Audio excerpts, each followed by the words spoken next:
আপনি কি জানেন তুলসী পাতা ভগবানের এত প্রিয় কেন? পুরাণ মতে একসময় বৃন্দা নামে এক মহান পতিব্রতা নারী ছিলেন। তিনি ভগবান বিষ্ণুর পরম ভক্ত ছিলেন।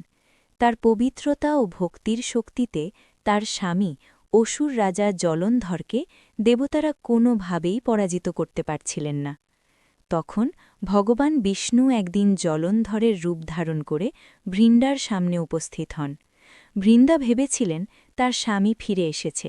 সেই মুহূর্তে তার সতীত্বের শক্তি ভঙ্গ হয়ে যায়। এর ফলে দেবতারা সহজেই জলন্ধরকে যুদ্ধে পরাজিত করতে পারেন।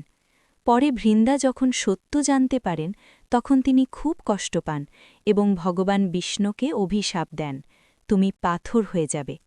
বৃন্দার অভিশাপের ফলেই ভগবান বিষ্ণু পরে শালগ্রাম রূপে প্রকাশিত হন।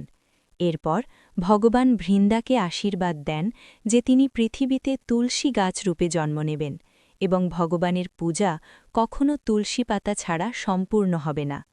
সেই কারণেই আজও ভগবান বিষ্ণুকে ভোগ দেওয়ার সময় তুলসী পাতা দেওয়া হয়। কমেন্টে লিখুন রাধে রাধে, আর এমন ধর্মীয় গল্প শুনতে চ্যানেল সাবস্ক্রাইব করুন।